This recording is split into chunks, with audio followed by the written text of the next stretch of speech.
College Sports Today, presented by the Allen Law Firm, of course, from multiple Future Home Loans studios. I'm on the road. Coach is back at Spurrier's Gridiron Grill. We'll talk to Coach Steve Spurrier, Shane Matthews a little bit later in the show, and then Brent Beard. We are jam-packed, but let's kick it to the Spurrier's Gridiron Grill Future Home Loan Studios, where Coach Spurrier joins us. Coach, I want to go over a couple things. Of course, Georgia, Alabama, and then a little bit later in our visit, let's talk about the Hula Bowl, where you have been recently inducted into the Hall of Fame. But, Coach, Georgia pulls away in the fourth quarter, defeats Alabama.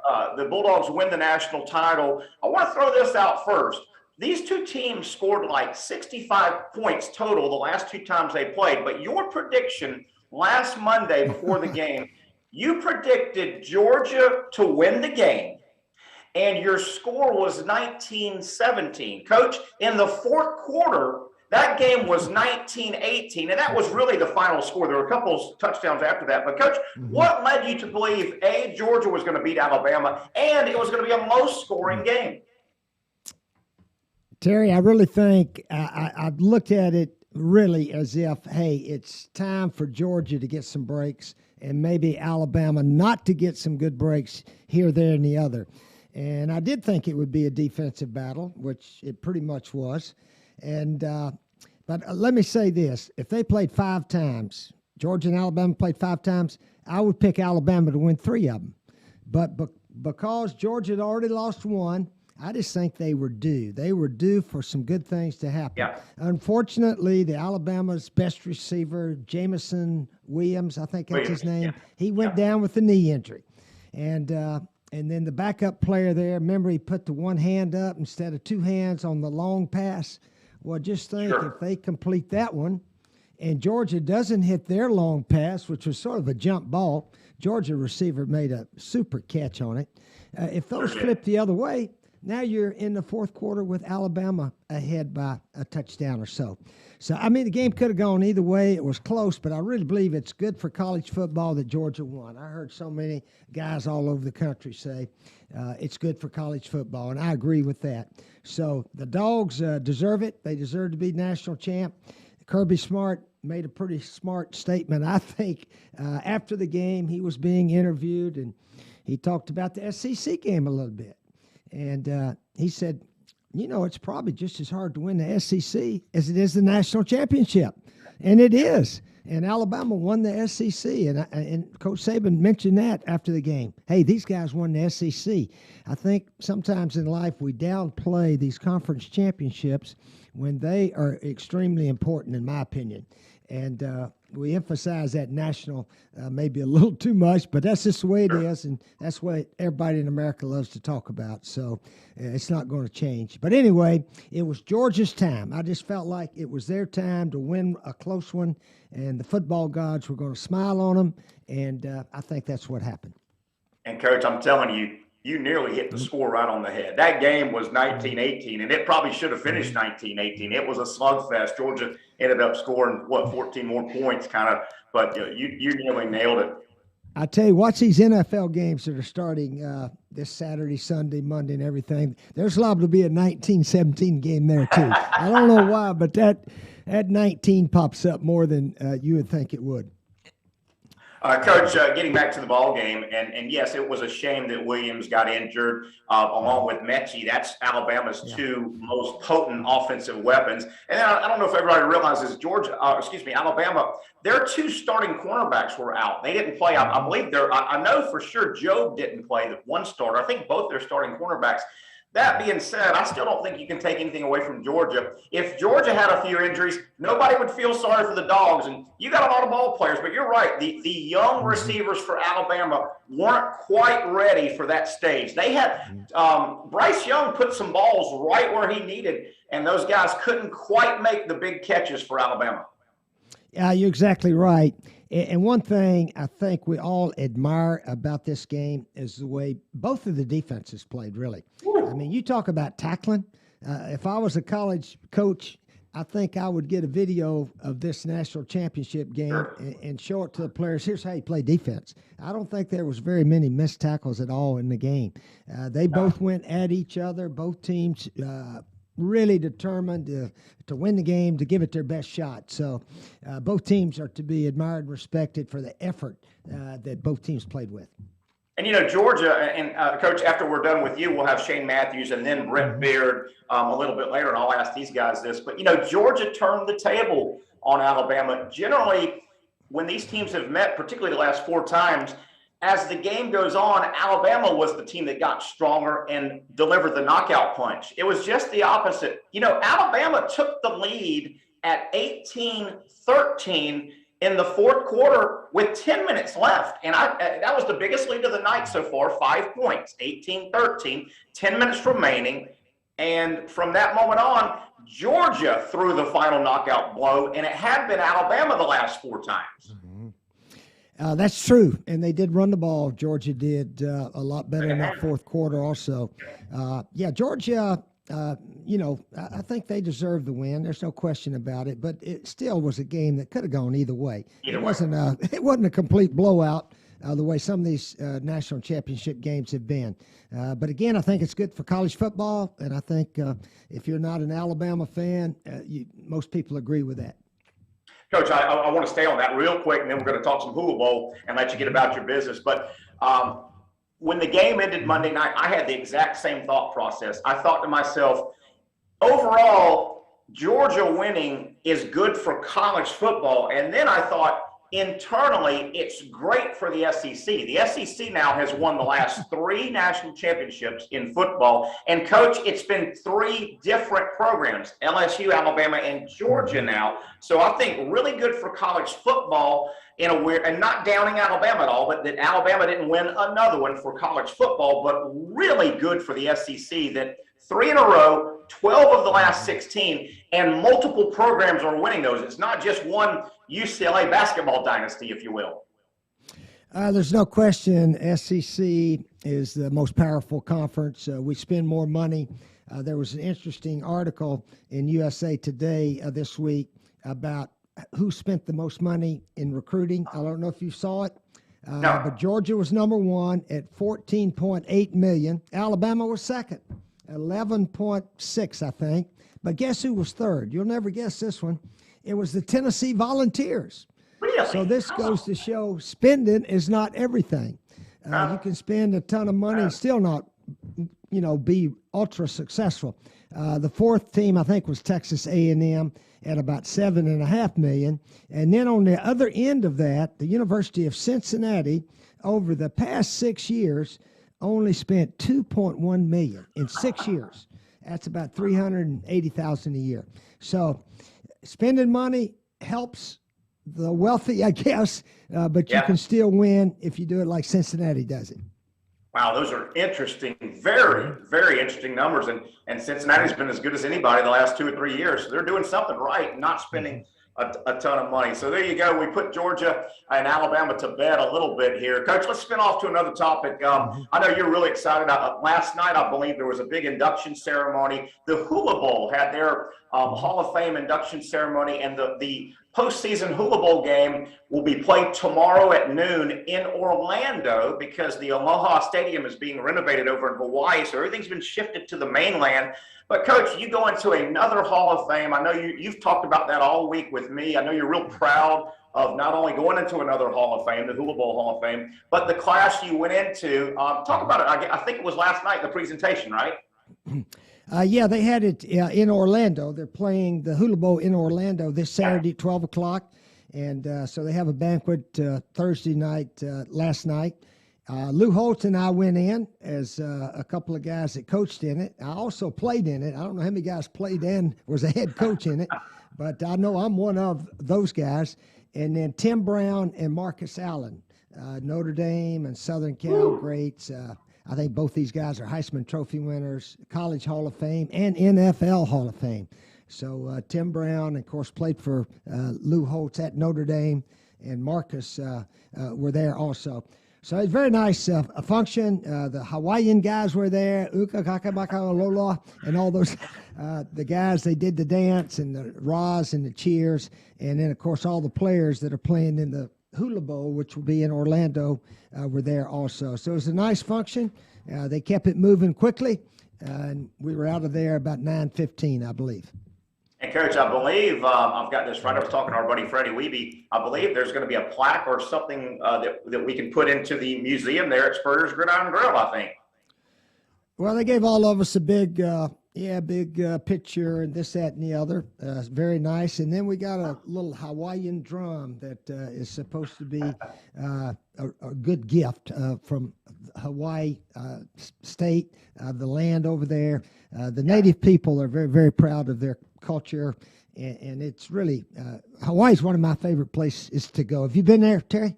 I have not. I'm ready to go, though. You need to go someday. It's really spectacular. Coach, as we get out of here, congratulations on another Hall of Fame. And I'm glad you and Coach Holtz got to visit again. I know you go back a long way with him, and obviously you guys overlap at South Carolina. Let me throw this out. Spurrier's Gridiron Grill, rocking and rolling, got open in August. And I had dinner there Wednesday night, had a little late afternoon meeting. Man, I got a hold of that the tomato grilled cheese sandwich and the eggplant fritters as an appetite. Good stuff over there. And boy, what a great atmosphere, Coach. Your restaurant, you got to be proud. And remember, everybody out there, it's now open on the weekend for brunch. They open it for brunch on Saturdays and Sundays. But, Coach, that tomato sandwich, that grilled cheese tomato sandwich was off the chain at your place. I tell you what, everybody comes, they tell me, Coach, the food there is really good. And our Chef Mark, we call him, that's his name. He does a good job. He and all the cooks back there really do a fantastic job. They really do. And to be successful in the restaurant business, you got to have good food, excellent service, and that's what we really try to emphasize here. So it's been pretty good. I know driving up the interstate, we got a bunch of signs up there. Spurrier's Gridiron Grill, get off on Archer Road. I think it's exit 384. So we're getting people from all over to come through and check us out, and they all seem to be pretty happy when they leave. And I tell you, I saw a bunch of my friends, I didn't even know they were coming over, a bunch of buddies I knew from Jacksonville, they swung over and got there about 5, grabbed some dinner, and went straight to the basketball game. It just works out really nice. You swing right to the basketball game, and my buddies told me that's their plan for basketball and baseball. You know, those midweek games, you know, you can come in, grab you a midweek dinner at Spurs and head right to the ballpark. Baseball, softball, gymnastics, and basketball. I mean, that thing, you could tell that thing was packed with basketball fans heading over to the arena. Yeah, I think the Gators, Billy Napier, I think he's having one of his recruiting weekends this weekend. I think a bunch of those guys will be here tonight, 7:30, something like that. And so we expect a full house tonight, Friday night. Well, Coach Spurrier, we'll let you go. Thanks for stopping in on Friday. We'll get together probably on Monday and kind of take a look back at the season that we just had and peek ahead a little bit to the upcoming college football season. It never ends. Where spring ball will be right here before we know it, but we'll get to that when we get to that. Let me tell you something else interesting. In USA Today, they had the best NFL jobs that are open. And you know who the number one best job was? The Jacksonville Jags. Really? They are considered the best job for a new coach to take over. A lot of it, of course, has to do with Trevor Lawrence. But other than that, these people think they're not too far away. So all you people in Jacksonville, keep the hope up. Maybe that team's going to be pretty good next year. There you go. Good dropping at the end. You know, they still, I think, have a lot of salary cap money, too. I think they've got a lot of money again.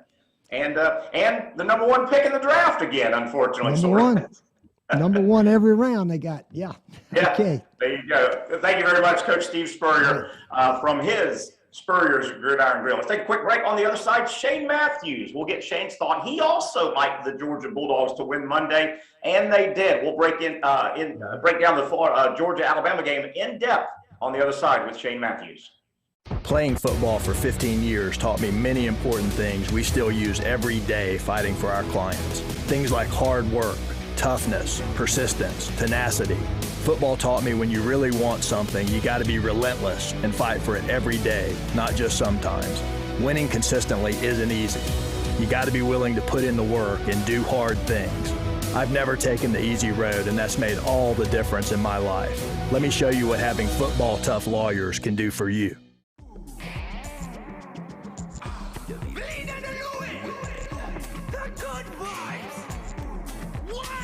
All the good vibes we had, we'll have again. All the good vibes we've had, we'll have again. All the good vibes we've had, we'll have again. All the good vibes we've had, we'll have again. Taste the islands and every drop of Vida de Luis tequila. 100% blue agave from Tequila, Mexico. Good vibes. All the good vibes we've had, we'll have again. All the good vibes we've had, we'll have again.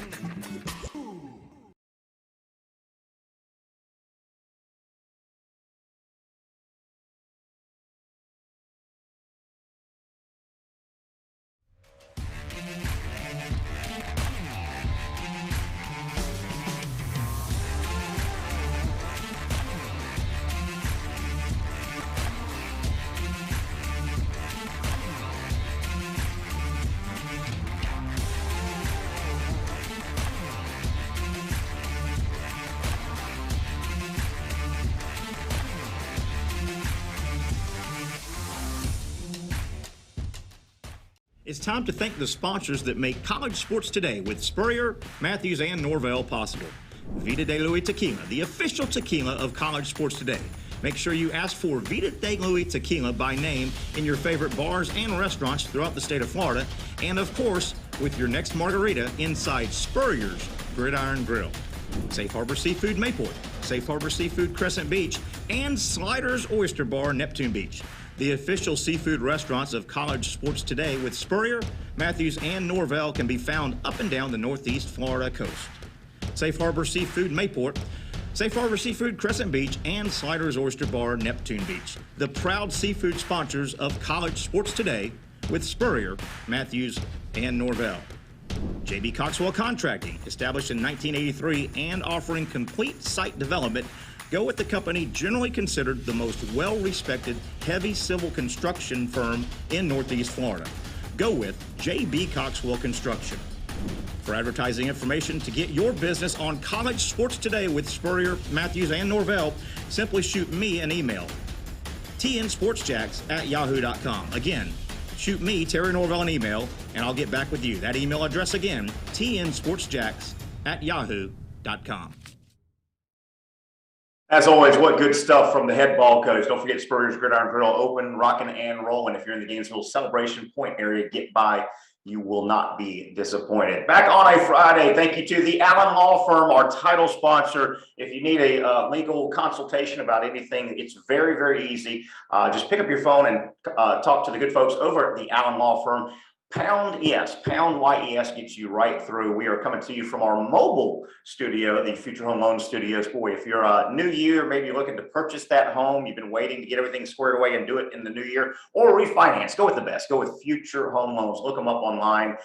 You're going to find multiple thousand five-star reviews. Future Home Loans, a proud partner. We're so proud to have them involved in our show, College Sports Today. Remember, hey, tomorrow kicks off the 35th annual Florida Manatee Fest over in Crystal River tomorrow. Man, if you're sitting around going, man, not a lot of college football. We got some NFL stuff at night mostly. The NFL games are, I think, 4:30 and 8. Man, if you're looking for something to do Saturday and or Sunday, the Florida Manatee Fest kicks off the 35th edition over in Crystal River, beautiful downtown Crystal River. Go to their website to find out everything that is happening. It's kid-friendly. It's adult-friendly.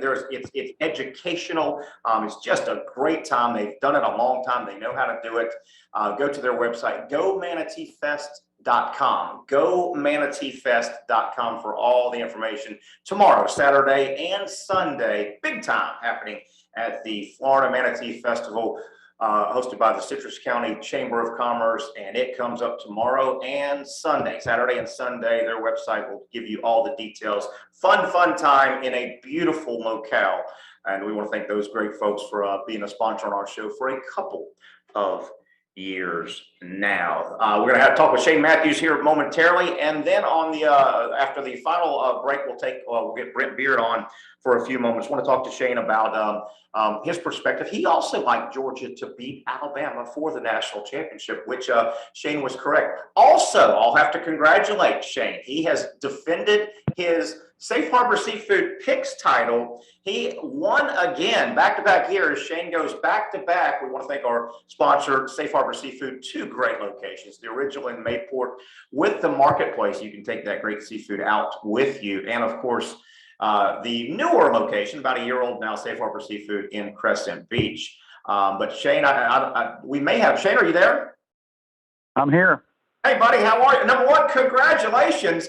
You go back to back. It took a playoff game. You and I had to go tiebreaker, but you finished the year with 102 correct selections in college football. I was at 101. I had to take Alabama. I was going to take Alabama anyway, but you took Georgia in the tiebreaker. Coach Spurrier right behind us at 99. Should we clear a spot in the Gridiron Grill to put the latest Shane Matthews championship trophy in?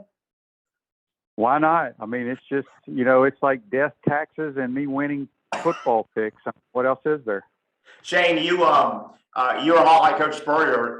When that matchup was set, coming out of the semifinals, you didn't blink. You liked Georgia in the rematch. Nothing against Alabama, but you liked Georgia.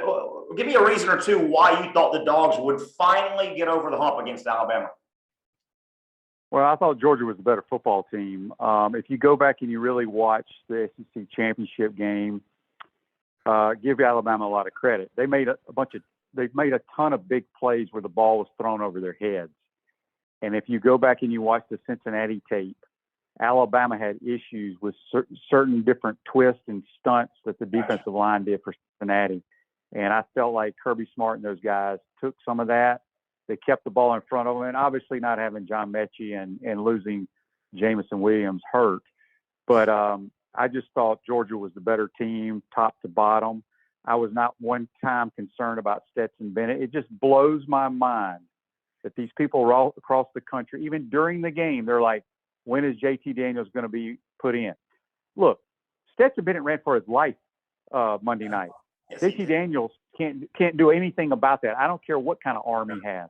No. But it goes to show you, and I've been saying it from day one, there's so many 5-star quarterbacks in a lot of quarterback rooms that can't play a lick when the bullets are flying. Yeah. And if they could, the coaches would play them. And Stetson Bennett does things you cannot teach. He has all the intangibles. He's extremely accurate, knows where to go with the football. And I thought he played extremely well against Georgia. Alabama the first time, and I thought he'd play well in this one. But, boy, he had to run for his life most of the game. In a totally different game than the previous two. The previous 2 Georgia-Alabama games finished same score. What was it, 41-24? What is that, 65-ish points, high-scoring game. Coach Spurrier picked Georgia to win 19-17. And, Shane, in the fourth quarter, that game was 19-18. He nearly hit it. I know Georgia scored 2 late add-on touchdowns, but totally different type of game. It wasn't points at will. It was an absolute sledgehammer of a game until late in the fourth quarter. Yeah, it was. I think it surprised a lot of people. But, you knew there were so many good athletes from both teams on that field, and it was extremely physical and fast players. And it was almost they were trying to feel each other out. And, whoever made the one big mistake was going to cost them the game. And I still, to this point, cannot figure out how they called that a fumble. That was a forward pass if I've ever seen one, and I have no idea how they overturned that. It makes no sense to me, but it is what it is, and Georgia's your national champ.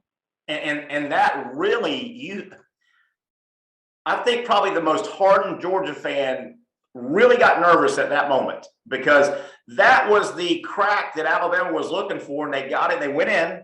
They went in, and we'll have Brett Beard on in a few more minutes when we let you go. And I was really. It looked like at that point Bama had the game in hand. They were up 18-13, 5-point lead. That was the biggest lead in the game at that point, with 10 minutes left, Shane, in the ball game. And it was almost like Alabama left the building. It was amazing. Alabama normally throws the final knockout punch. It was Georgia that threw the knockout punches. Yeah, like I said, they fall behind because of the BS on that call. Not only that, though, if you really watch the touchdown pass that Bryce Young made when he scrambled to his right, that tight end, it would have been called offensive pass interference in the National Football League. He just pushed off. But give Georgia credit. they weren't very aggressive early in the game. They get behind and then they just come out, and Stetson Bennett hits three completions in a row, and they take the lead. Yeah, it was something. From the Alabama perspective, Brent Beard, who's real close to that program, kind of started mentioning it, and we all saw it play out during the regular season. Alabama had real issues. They had to really tinker with their offensive line. But from the Alabama perspective, the offensive line, injuries, things that, maybe not as dominant front four as some Alabama teams. I thought Nick Saban and his staff, this might have been the best coaching season Nick and his entire staff had. They probably ringed out more than there was there in the Alabama towel there. They really got everything they could, I think, out of that Alabama team. Yeah, he did a tremendous job coaching. I mean, he's got a lot of really good players, obviously, but a lot of injuries, a lot of young players playing. And, they had a heck of a year. They had some close calls in there, the Auburn game. There's some other games, obviously lost to A&M. But, just the athletes from both of those teams, it was fun to watch. It really was. Shane, you led into the last point I want to just throw out there and get your comment. I don't think anybody watches more college football than you and me. I mean, we see them and we watch them from all over the country and just love them. Monday night, the rest of the nation must have looked, if you're honest with yourself, and said, those two programs, Alabama and Georgia, they're way ahead talent-wise than the rest of the country. I mean, my goodness, Alabama, you had to look deep because their stars, 3 or 4 of them were not playing. The 2 receivers, and I don't know if people realize the 2 starting cornerbacks for Alabama didn't play in the ball game. But Shane, the difference between talent, Alabama, Georgia, and the rest of the country is glaring, or was glaring Monday night. Yeah, it's not even close. I mean, it's just the speed, the size, the strength. Those 2 teams are clearly on a different level, and that's why they were playing for the national title. And both of them will be in the mix next year. And the great thing about for the Gators is Billy Napier has the same exact blueprint that those 2 teams have used for many years, and he's implementing it in Gainesville now. And I know, it's hard to win championships, but boy, Kirby Smart, he kept running so much talent year after year after year. You're going to fall into one at some point if you're that much more talented than everybody. Good analysis, Shane. I appreciate it. I'll let you go. Let me say something real quick about Kirby. I know a lot of people don't think he's a good football coach. I disagree. I think he's a great coach. Here's the thing.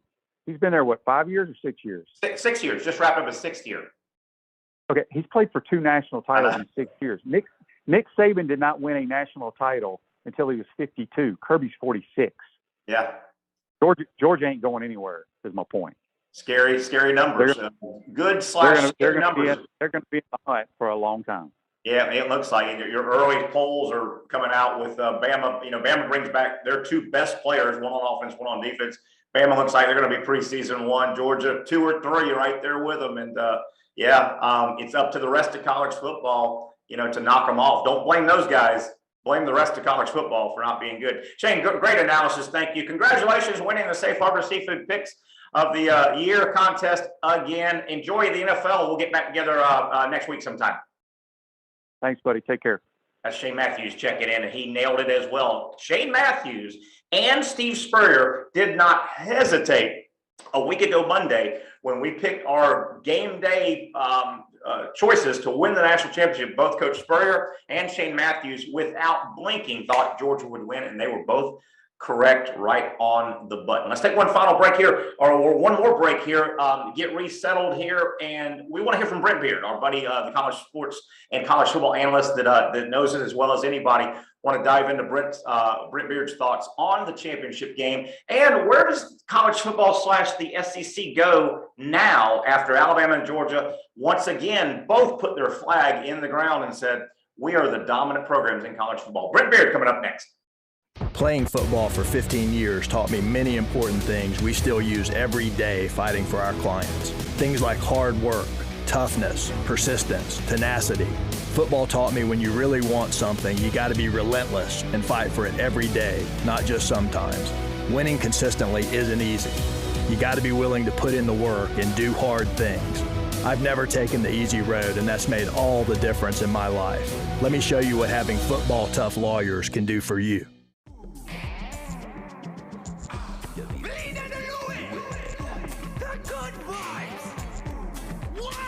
All the good vibes we've had, we'll have again. All the good vibes we've had, we'll have again. All the good vibes we've had, we'll have again. All the good vibes we've had, we'll have again. Taste the islands and every drop of Vida de Luis tequila. 100% blue agave from Tequila, Mexico. Good All the vibes. good vibes we've had, we'll have again. All the good vibes we've had, we'll have again.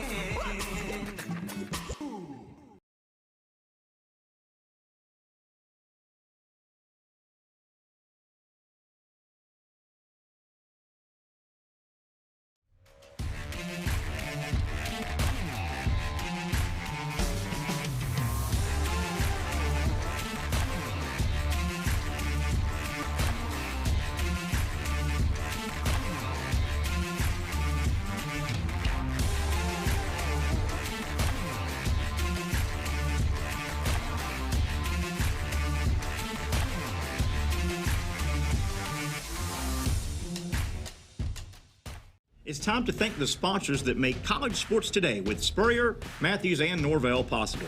Vida de Luis Tequila, the official tequila of college sports today. Make sure you ask for Vida de Luis Tequila by name in your favorite bars and restaurants throughout the state of Florida. And of course, with your next margarita inside Spurrier's Gridiron Grill. Safe Harbor Seafood Mayport, Safe Harbor Seafood Crescent Beach, and Sliders Oyster Bar Neptune Beach. The official seafood restaurants of college sports today with Spurrier, Matthews, and Norvelle can be found up and down the northeast Florida coast. Safe Harbor Seafood Mayport, Safe Harbor Seafood Crescent Beach, and Sliders Oyster Bar Neptune Beach. The proud seafood sponsors of college sports today with Spurrier, Matthews, and Norvelle. J.B. Coxwell Contracting, established in 1983 and offering complete site development. Go with the company generally considered the most well-respected heavy civil construction firm in Northeast Florida. Go with J.B. Coxwell Construction. For advertising information to get your business on college sports today with Spurrier, Matthews, and Norvelle, simply shoot me an email, tnsportsjacks@yahoo.com. Again, shoot me, Terry Norvelle, an email, and I'll get back with you. That email address again, tnsportsjacks@yahoo.com. From the head ball coach to Shane Matthews to our superstar college football and college sports analyst, Brent Beard joins us now to kind of put a wrap on Monday night's national championship game, Georgia defeating Alabama, and unfortunately kind of wrapping up college football 2021. Brent, thank you so very much for your time. How are you, buddy? Well, I'm doing well. It's hard to believe that we have really gotten to the end. I'm really grateful, Terry, we got as many games in as we did, and how important that is. Now, the reality is the transfer portal and the coaching coming and going is going to keep us going pretty steady over the next few weeks. But as far as on the field stuff, it was quite a year. It really was. I know I've said this to several friends, and I know there are a gazillion of our viewers that love the game of college football like we do. But man, we wait and we wait and we wait and we wait and we wait through the summer and the dog days. I don't even remember September. I mean, September just flew by. I know they said we had 4, I think, college football weekends. It flew by. But Brad, Monday night, it wrapped up. The best team in the country won the national championship. Georgia 2021. Top to bottom, offense, defense, special teams, a little bit of everything. They were the best team in the nation. A real sledgehammer of a game that played out. I know the final score, Georgia got to 33. That game was, in all essence, a teen game. It was 19-18, which probably should have been the final score. It really should have been a 1-point game versus the past 2 times these 2 teams scored 65, I think it is, combined. Did you see that type of defensive slugfest? No, I really didn't. But both these defenses, the Georgia defense has been pretty consistent. They weren't against Alabama in the SEC championship game, but they were able to get much more of a pass rush on Bryce Young than they did in Atlanta. But the difference in that game was how good that the Alabama defense has become, frankly, since the second half of the Auburn game. Yes. They have improved a lot. Will Anderson certainly making his presence known. Dallas Turner, Phil Mathis. So, but your point is a good one. It could, frankly, Terry, could fans have wanted more than the two best teams in America in a 1-point game deep into the fourth quarter? I think fans are so. Fans sometimes are so blinded. As the game was playing out, you were getting your messages. I was getting my. You see social media. What a boring game. When's somebody going to score a touchdown? I was just the opposite. I'm going, my God, Muhammad Ali and Joe Frazier are in the middle of the ring going at it, man. I saw beauty in that game before the offensive final 2 touchdowns. Brent, I know I picked Alabama. Coach Spurrier went with Georgia immediately. Shane Matthews as well. I picked Alabama, but I said, you know what? If Georgia is going to win the game, they've got to affect the passing pocket of Bryce Young. And Georgia did that all night long, Alabama. And, of course, the injury played into it with the receiver. But I thought storyline 1 was Georgia did not allow Bryce Young to just pick them apart with plenty of time.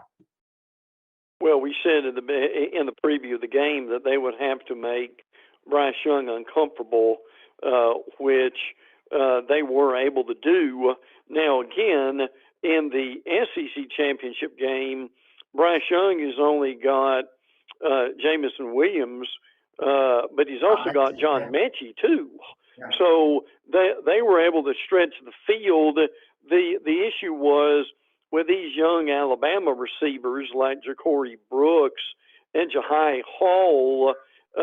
They're talented guys, Terry, but they just cannot get the separation, and frankly, had way too many drop passes. Yes. Jalil Billingsley was really one of the bigger busts in the SEC this year, so he is moving on, and it's not by his. It wasn't his ideal either. I can tell you that, but a lot of factors involved with that. Another thing that happened is when we talked about if James Cook, Zamir White, Kendall Milton, if they could run the ball at least somewhat to keep Alabama honest, that would make a difference. And Cook's 67-yard run really was one of the bigger plays of the game. Yeah, it really was. But then you go to the fourth quarter, and Georgia turned an Alabama performance on Alabama. Brent, I noted some things down, and fourth quarter, Alabama scores to go up 18-13. That was with 10-14 remaining in the game. Alabama at that point had the biggest lead of the night. Georgia led by 4 was the biggest lead, and then Alabama scores to go up 18-13.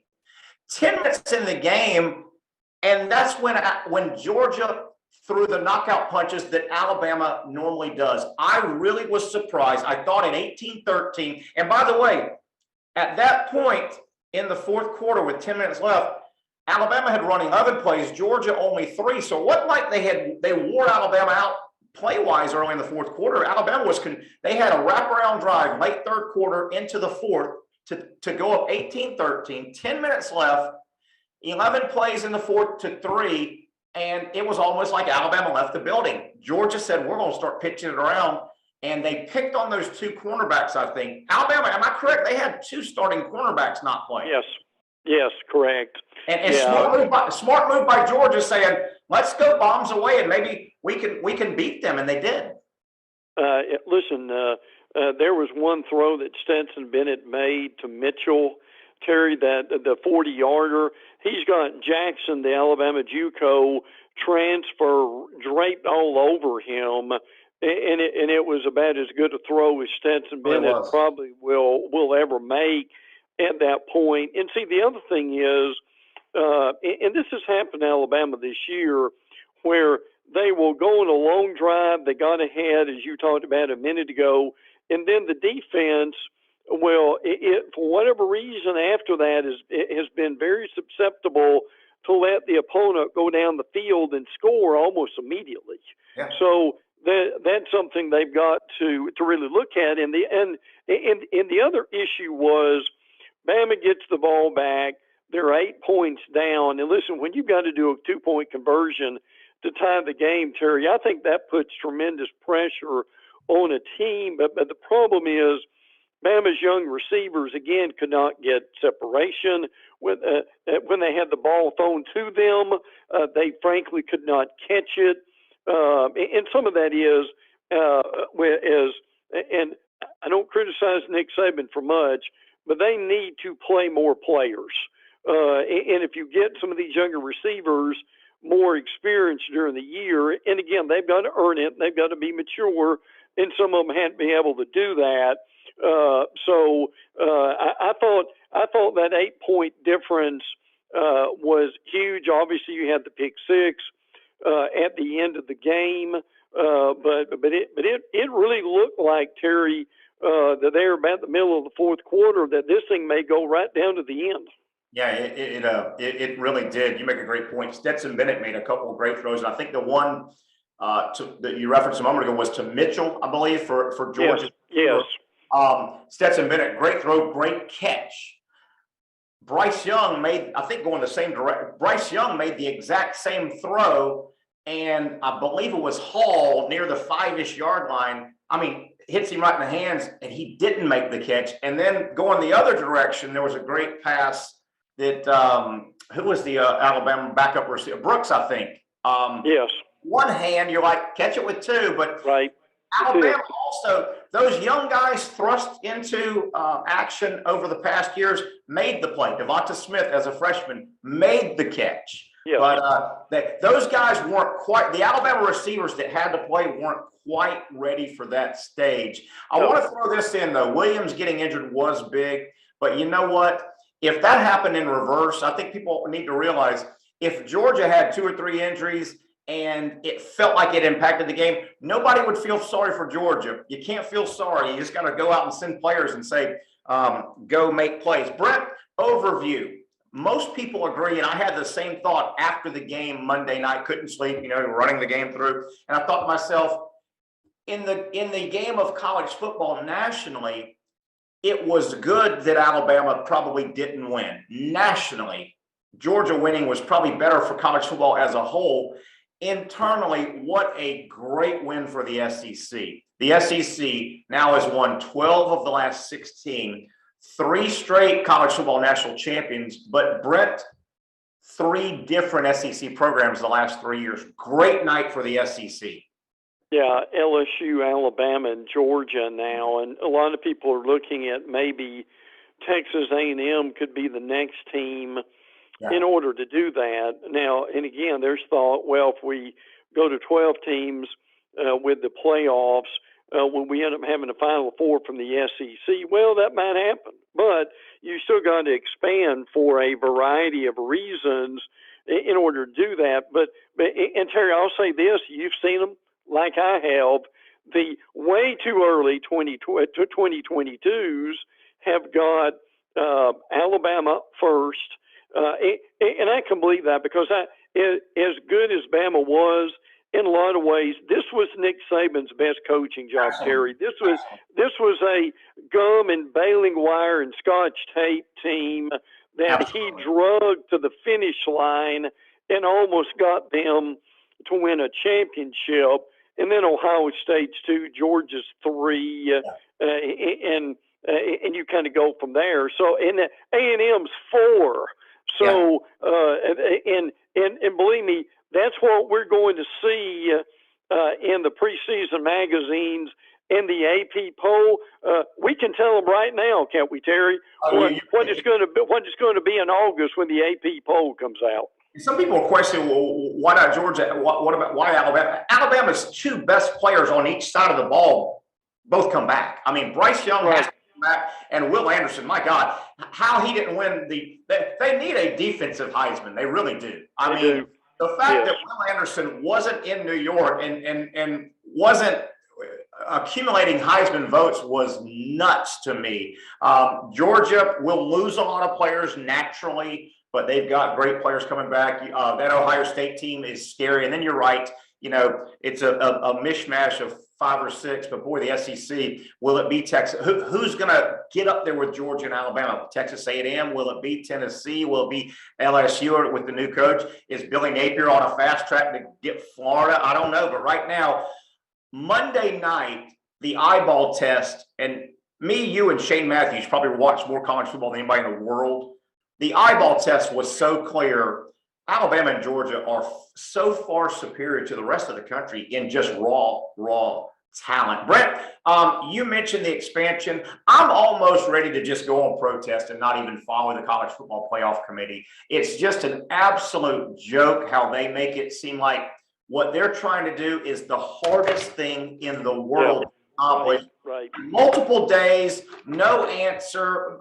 Brent, I'm ready just to put blinders on and say, I'm not following this anymore until you guys figure this thing out. It's not that hard, is it? No, it's really not. And see, what used to happen is Mike Slive and Jim Delaney used to basically meet, and they would have disagreements, but in the end, they would have a consensus. And that's really what they need to do with this. They're trying to make it unanimous, and it's hard to have anything that's unanimous at this point. What they really need to do is it's that old saying, put them in a room for 3 days and throw away the key and don't let them out until they come up with a compromise. And I'm with you. Your old saying of they make it sound like they're splitting the atom. And look, I know there's some complications with this. I get it. They're trying to have more than ESPN involved with carrying the games. But, I mean, my goodness, you can get that done. But this is for the good of everybody. This is something that's got to happen. They're meeting again in a couple of weeks.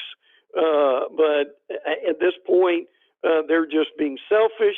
They're being stubborn and putting their own needs ahead of what they really need to do for college. We don't need to stick with 4 through 222 through 226. We don't need 4 more years of what we've got.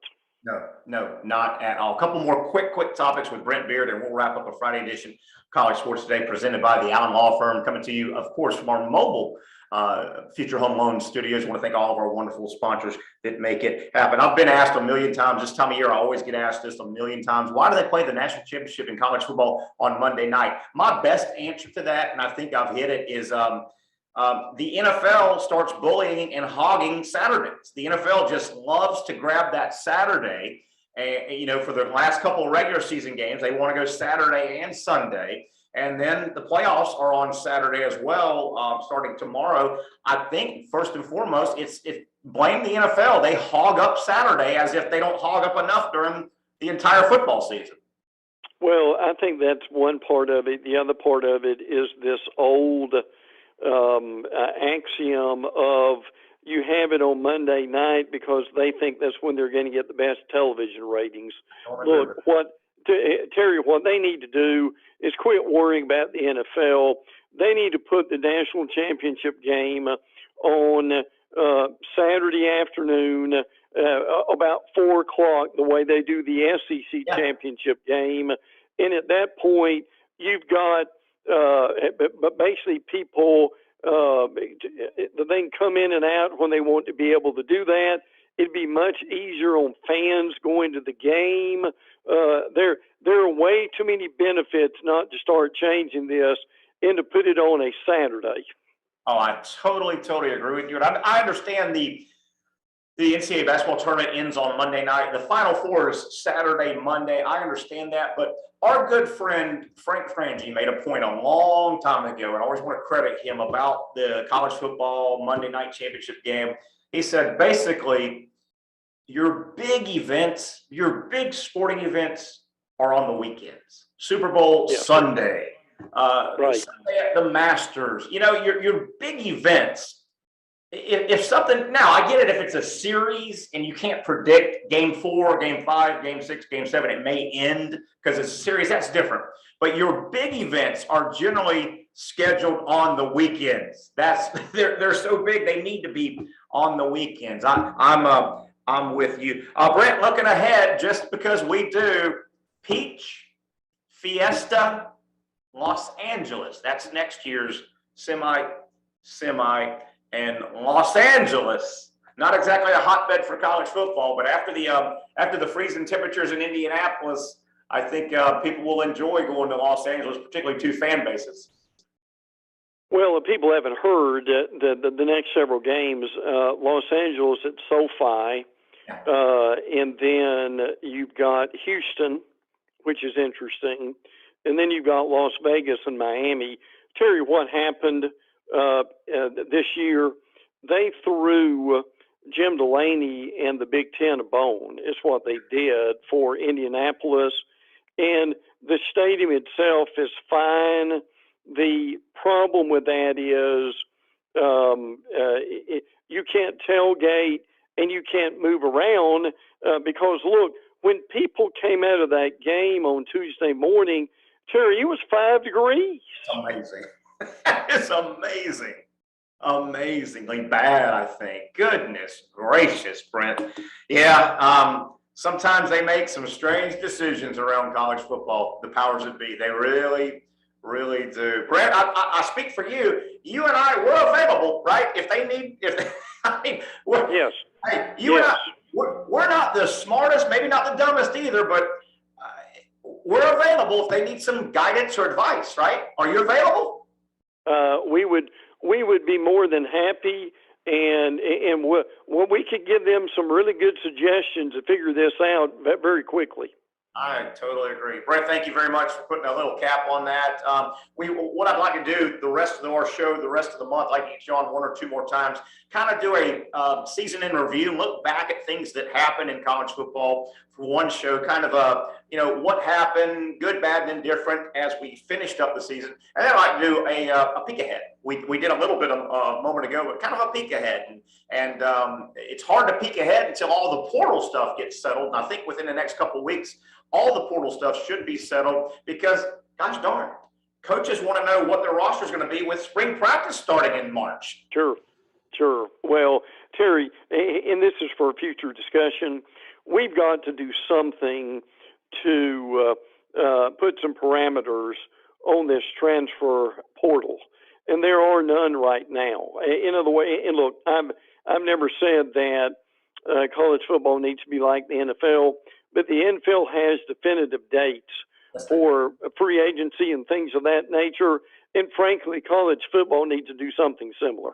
My goodness, what about a Saturday show on a defined date that the portal has to be, all the decisions have to be made. The final day of the portal is Saturday, January 22nd. Make a show of it. I mean, but yeah, you kind of, because I know guys like you and I will spend the next 3 or 4 months. It's just hard to figure out who all went where, and you don't get all the lists. Yeah. And you're like, next July you go, wow, I didn't realize XYZ went to XYZ. And yeah, right now it's just it's a mess. Brent, we can do it forever. I know you need to get about your business.